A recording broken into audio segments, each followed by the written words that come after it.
Mr. Hale stood motionless outside room 318. The hallway lights buzzed softly above him. Rain continued falling beyond the hospital windows. Emma remained hidden near the corner, barely breathing. The old janitor slowly looked down at the blue book in his hands. For a moment, the tired expression disappeared from his face, and what replaced it looked far worse. Grief, the kind that had been carried for a very long time. After several silent seconds, he carefully placed the book back onto the cart. Then he moved again, but slower now, much slower. Emma followed him to the very end of the west wing. There, beside an old storage room, Mr. Hale unlocked a small door with a silver key from his pocket. He disappeared inside. Emma hesitated, then quietly stepped closer.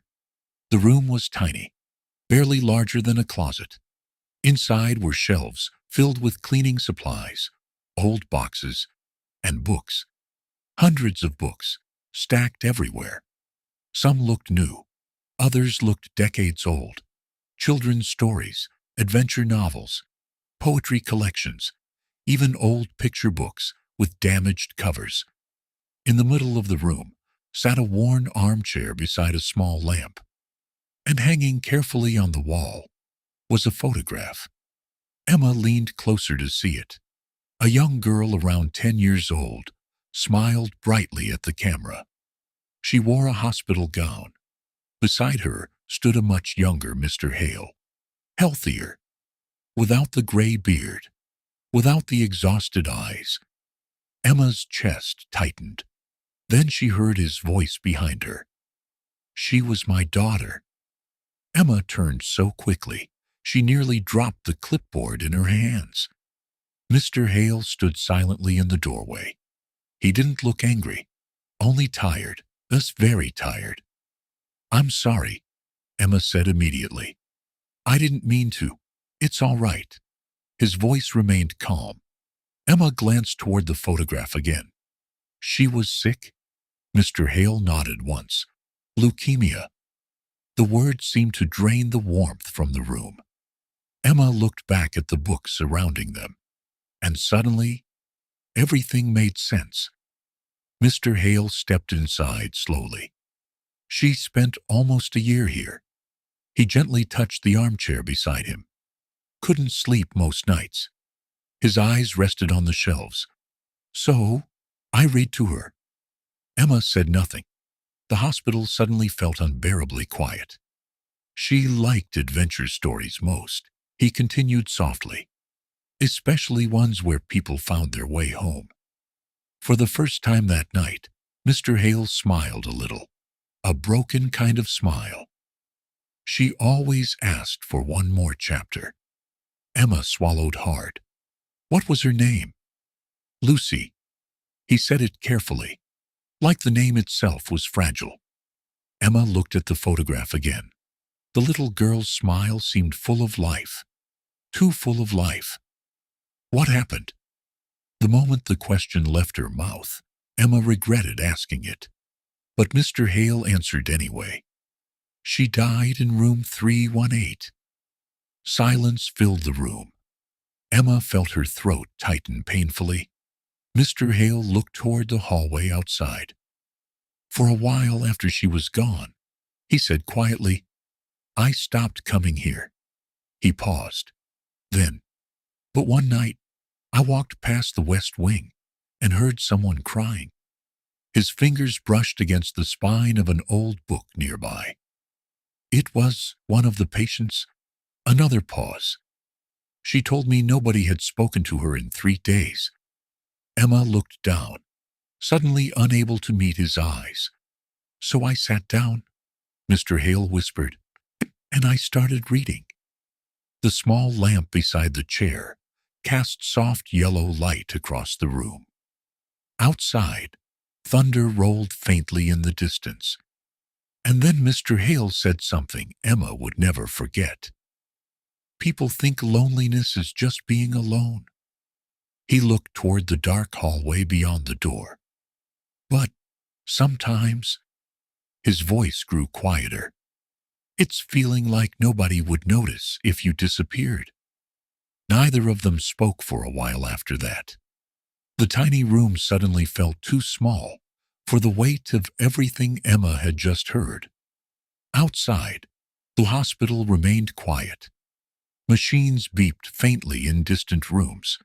Rain slid slowly down the windows. Mr. Hale carefully adjusted one of the crooked books on a shelf.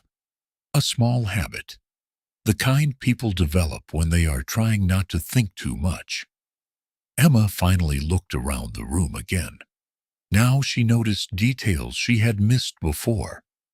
Little handwritten notes, tucked between books, paper bookmarks decorated with flowers, a chipped blue mug sitting beside the lamp, and near the chair, a small stack of thank you cards. Some were clearly written by children, others by shaky elderly hands. Emma picked one up carefully. The handwriting was uneven. "Thank you for staying when nobody else did." She slowly put it back down. "How long have you been doing this?" Mr. Hale thought for a moment. "About 14 years. Emma stared at him. 14 years. 14 years of walking these silent hallways, while everyone ignored him. 14 years of reading to strangers in the middle of the night. 14 years of carrying stories into rooms most people avoided entering. And nobody knew. Or maybe worse, nobody cared enough to ask." Emma suddenly remembered all the nights she had passed him without speaking. All the times she looked away. All the moments she silently judged him because of his silence, his clothes, or the strange loneliness that followed him through the hospital. She felt embarrassed now, deeply embarrassed. Mr. Hale seemed to notice.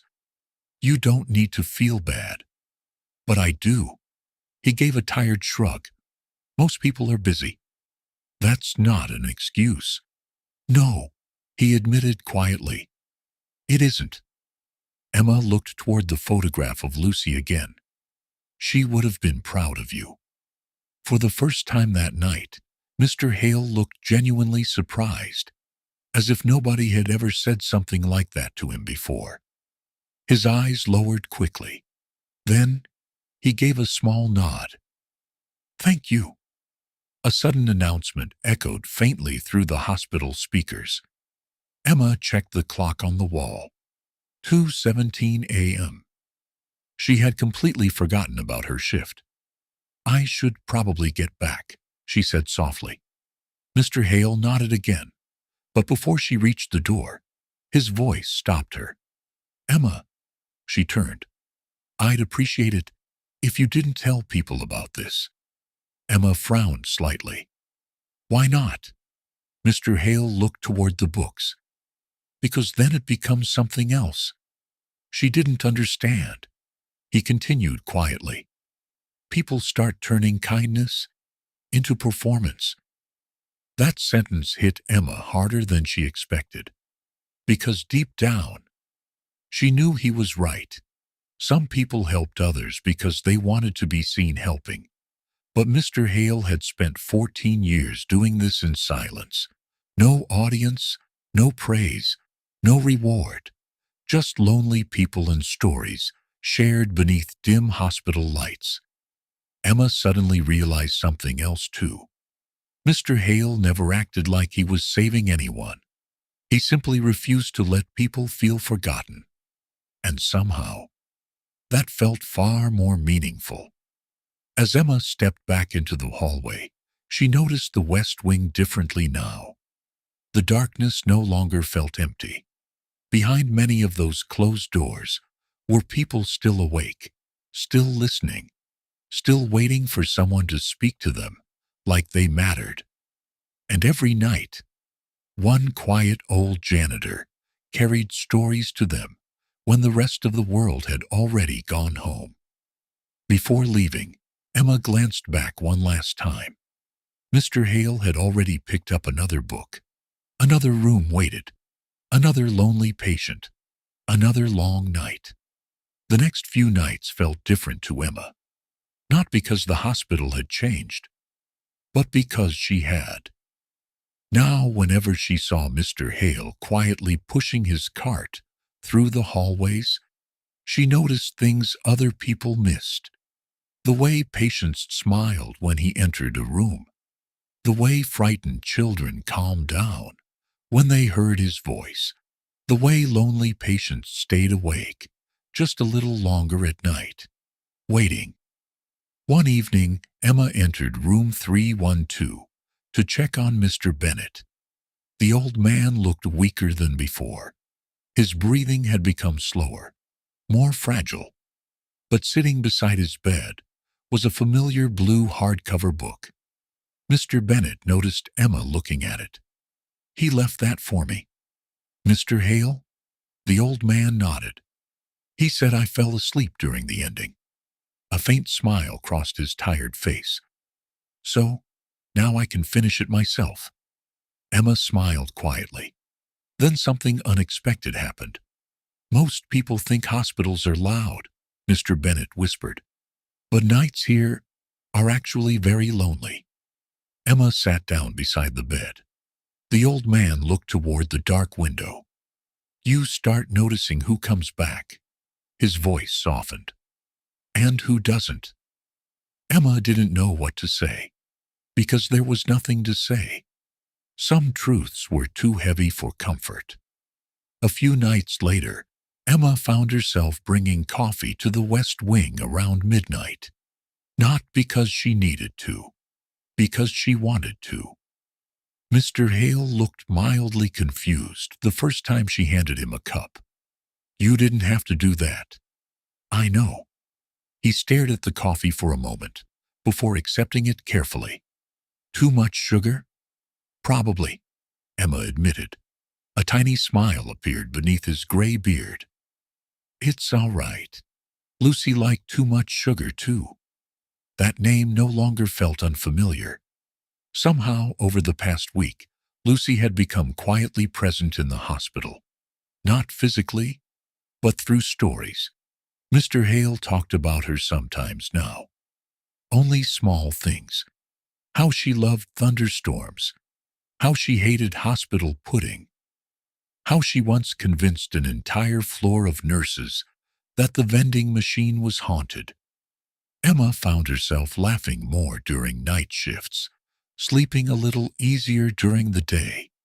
Even the West Wing no longer felt frightening. Then, one Thursday night, everything changed. Emma arrived for her shift and immediately sensed something wrong. The nurses at the station were speaking quietly. Too quietly. One of them looked up as Emma approached. "It's Mr. Bennett." Emma's stomach tightened. "What happened?" "He passed away around an hour ago." The words landed heavily.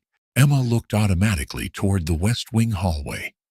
And there, near the vending machines, stood Mr. Hale. Alone. Holding a book against his chest.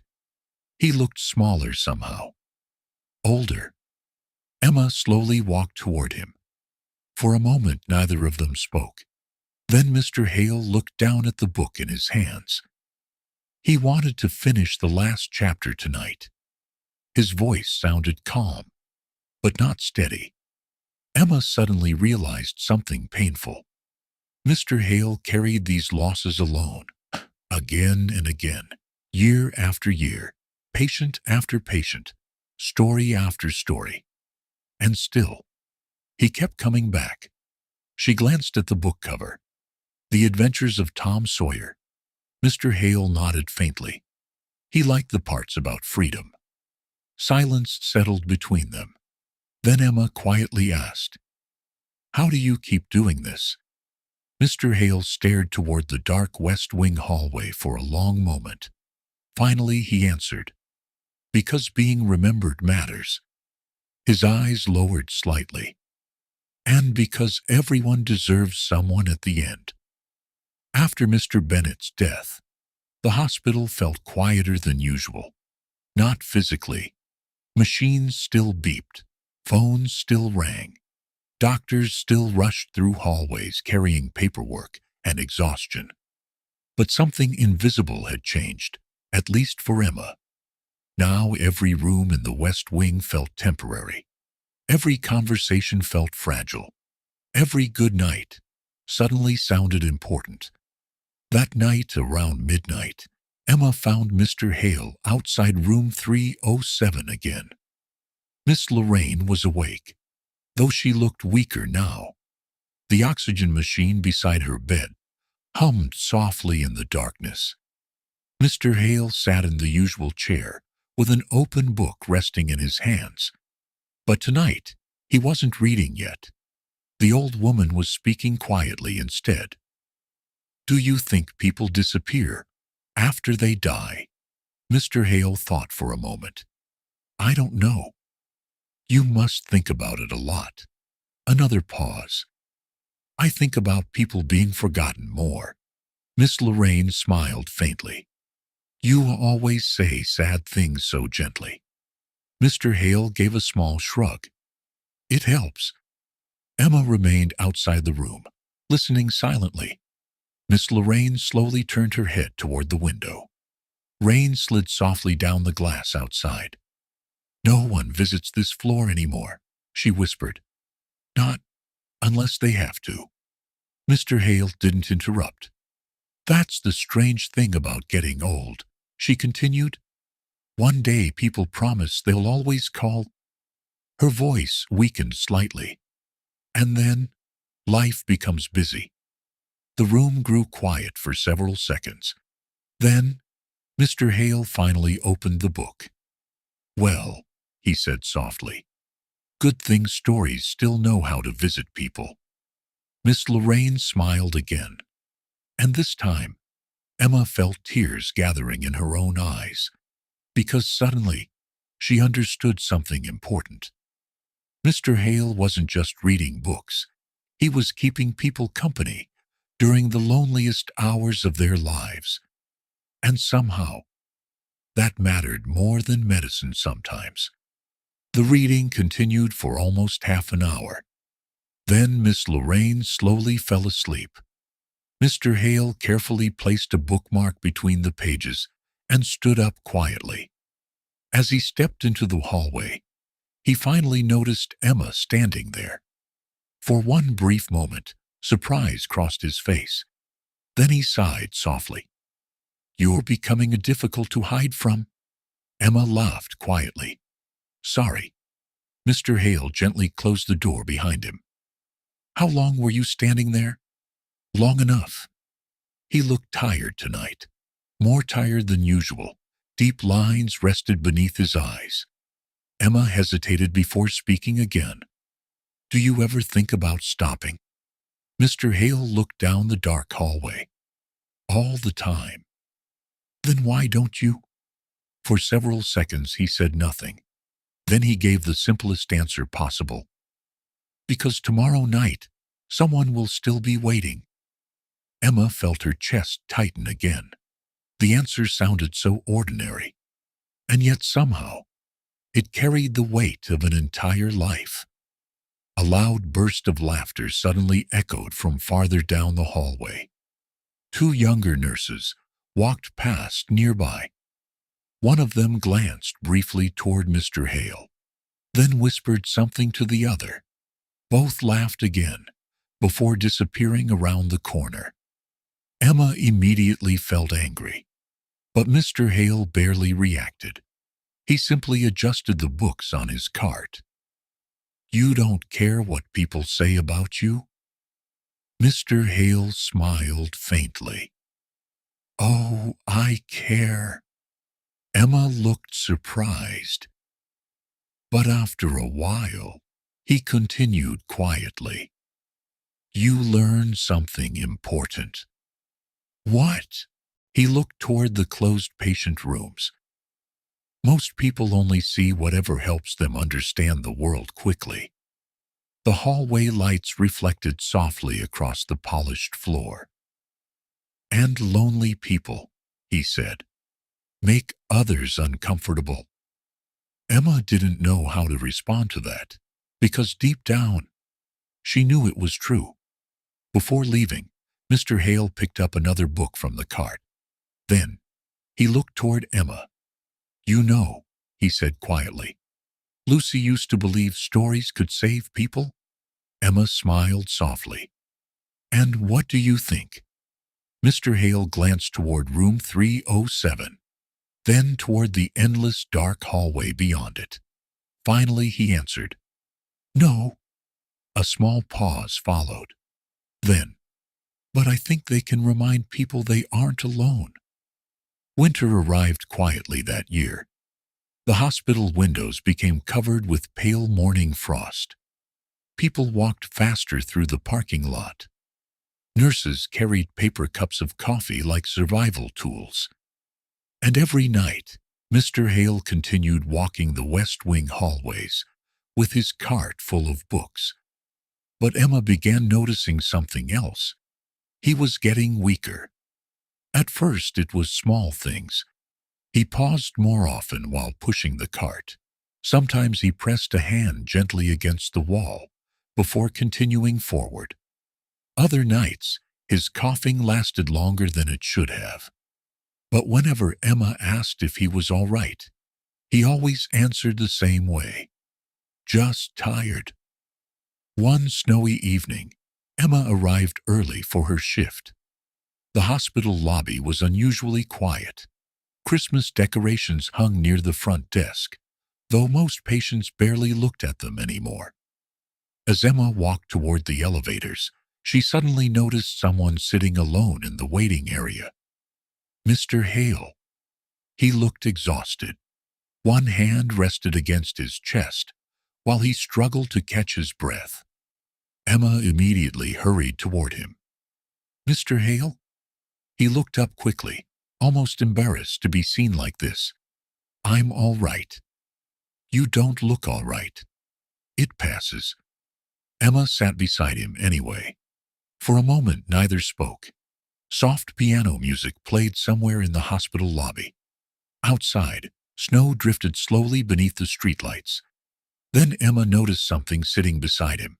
A wrapped gift, small, carefully folded brown paper. "For one of the patients?" Mr. Hale nodded. "Miss Lorraine." Emma smiled slightly. "What is it?" "A book." "Of course it is." A faint laugh escaped him. Then his expression slowly softened. "She told me once that nobody had given her a Christmas present in 11 years. Emma suddenly felt something painful in her chest again. 11 years! She couldn't even imagine that kind of loneliness. Mr. Hale looked down at the wrapped gift quietly. "People don't mean to disappear from each other," he said softly. "It just happens slowly." Emma remembered her own father suddenly, how she kept postponing phone calls because work made her tired, how months sometimes passed faster than she realized, how easy it was to assume there would always be more time. "Mr. Hale?" She hesitated, then finally asked the question she had been avoiding for weeks. "Who takes care of you?" The old janitor looked genuinely surprised, as if nobody had ever asked him that before. Then he smiled, a small, sad smile. "Oh," he whispered, "I'm not very good at being taken care of." Emma lowered her eyes, because somehow that sounded like the loneliest thing he had ever said. That night, Emma watched him continue his usual routine through the West Wing, room after room, story after story, patient after patient. And suddenly she understood something she hadn't before. Mr. Hale wasn't doing this because he had healed from losing Lucy. He was doing it because part of him never had. These hallways, these stories, these lonely rooms were the only place where he still felt close to her.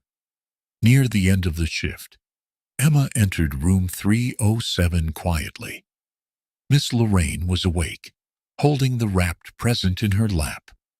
Tears rested in the corners of her eyes. "He remembered," she whispered. Emma smiled gently. "Yeah."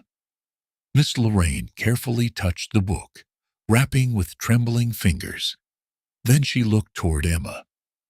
"That man saved more people than the doctors here." Emma glanced toward the hallway outside, toward the distant sound of squeaking cartwheels moving slowly through the night. And for the first time, she realized something important. Maybe the people who change the world the most are usually the ones nobody notices at all.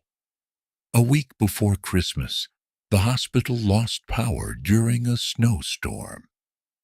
It happened just after midnight. 1 second, the West Wing glowed beneath soft fluorescent lights. The next, everything went dark. For a moment, the entire hospital fell silent. Then, emergency generators slowly came alive. Dim red backup lights flickered across the hallways. Machines beeped nervously in distant rooms. Somewhere downstairs, a child began crying. Emma hurried through the corridor with a flashlight in her hands, helping nurses check patient rooms one by one. Snow hammered against the windows outside. The storm had become violent. Cold air slipped through parts of the old building. And somehow, beneath the red emergency lights, the West Wing looked more fragile than ever. When Emma reached room 307, Miss Lorraine looked frightened. "The lights will come back soon," Emma reassured her gently. But the old woman still seemed uneasy. Then suddenly, a familiar voice echoed softly from the hallway. "Would anyone like a story tonight?" Emma turned immediately. Mr. Hale stood there holding a battery lantern beside his cart of books. Several patients looked out through partially open doors. The old janitor smiled faintly. "Well," he said softly, "if we're all trapped here anyway." He lifted one of the books. "We might as well make the night less boring." And something remarkable happened. Doors slowly began opening, one after another. Patients who usually stayed hidden inside their rooms quietly looked into the hallway. Some smiled weakly. Others simply listened. Mr. Hale placed the lantern on top of his cart. Warm yellow light spread gently across the dark corridor. Then he opened a book and began reading. Emma stood silently near the nurse's station, watching the scene unfold. Outside, snow and darkness swallowed the city. Inside, exhausted patients listened beneath dim emergency lights, while an old janitor read stories into the night. For the first time in years, the West Wing no longer felt lonely. One nurse eventually sat down against the hallway wall to listen. Then, another. Even a tired doctor stopped walking long enough to hear a few pages. Mr. Hale never changed his voice dramatically. He never performed. He simply read slowly and carefully, like every sentence deserved patience. And somehow, that made people feel calm. Hours passed. The storm continued, but nobody complained anymore. Near 3 a.m., Mr. Hale finally closed the book. The hallway remained quiet for several seconds afterward. Not awkward quiet, peaceful quiet. Then from one of the dark rooms, an elderly patient whispered, "Thank you." Another voice followed. Then another. Soft voices drifting through the hallway. "Good night, Mr. Hale. See you tomorrow. Thank you for reading." Emma noticed something strange then. Mr. Hale looked overwhelmed, almost uncomfortable, as if he didn't know what to do with gratitude. He lowered his eyes slightly, then gave the smallest nod. "Good night, everyone." Patients slowly returned to their rooms. Doors closed gently one by one. The storm outside finally began calming too. Emma walked toward him after the hallway emptied. "You made this place feel warm tonight." Mr. Hale adjusted the books on his cart awkwardly. "It was just a story." Emma shook her head. "No." She looked down the quiet hallway. "It was more than that." For a moment, Mr. Hale said nothing. Then his tired eyes drifted toward the snowy windows outside. "You know," he whispered softly, "people survive harder things when they don't feel alone." Emma looked at him carefully, and suddenly she realized something heartbreaking. For 14 years, Mr. Hale had been quietly holding together pieces of people that the world had forgotten. Christmas Eve arrived beneath heavy snowfall. By midnight, the hospital had grown unusually quiet. Many staff members looked exhausted. Patients slept beneath dim lights, while holiday music played softly from distant speakers near the lobby. Emma carried paperwork through the east hallway when she suddenly noticed something strange. Mr. Hale's cleaning cart was still parked beside the nurse's station, but he wasn't there. At first, she assumed he was reading to someone. But 20 minutes passed, then 30. Still no sign of him. A nervous feeling slowly settled in her chest. Emma checked room 307 first. Miss Lorraine shook her head gently. "He never came tonight." That wasn't normal. Mr. Hale never missed a night, not once. Emma immediately began searching the West Wing hallways. Empty rooms, dark corridors, silent elevators, no sign of him anywhere. Then she remembered the small storage room at the end of the hall. Lucy's room. Emma hurried there quickly. The door was slightly open. Warm yellow light spilled softly into the hallway. And inside, Mr. Hale sat in the old armchair beside the lamp, breathing heavily, one hand pressed tightly against his chest. The books around him lay scattered across the floor. Emma's stomach dropped instantly. "Mr. Hale." He looked up slowly, embarrassed again, almost apologetic. "I'm all right." "You are absolutely not all right." Emma rushed beside him. His skin looked pale. Too pale. "You need a doctor." "No hospitals tonight," he whispered weakly. Emma almost laughed at the absurdity of hearing that inside a hospital. But fear swallowed the reaction before it could happen. "How long have you been sitting here?" "Not long." That answer alone told her it had been much longer. Emma quickly reached for the phone mounted beside the wall, but Mr. Hale gently grabbed her wrist. "Please." His voice sounded fragile now. "Just sit for a minute." Emma hesitated, then slowly lowered the phone. The old janitor leaned back into the chair tiredly. Snow drifted softly outside the tiny window. Christmas lights from the parking lot glowed faintly in the distance.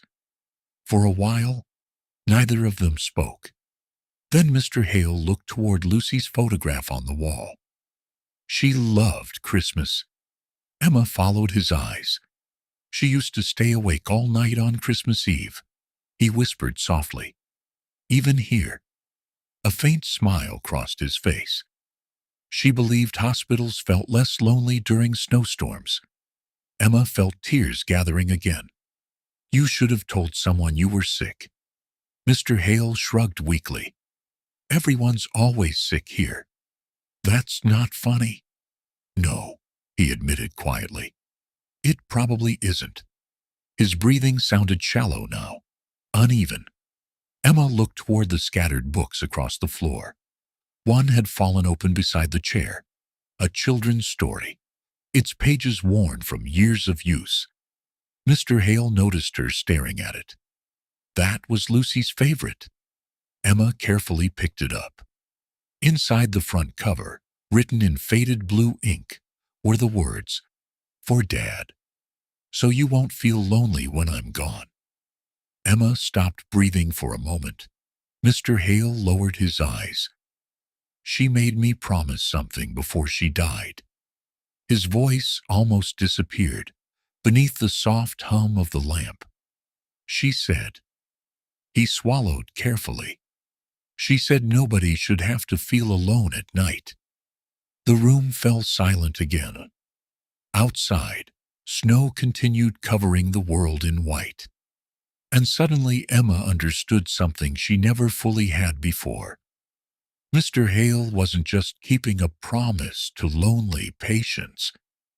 For 14 years, he had been keeping a promise to his daughter.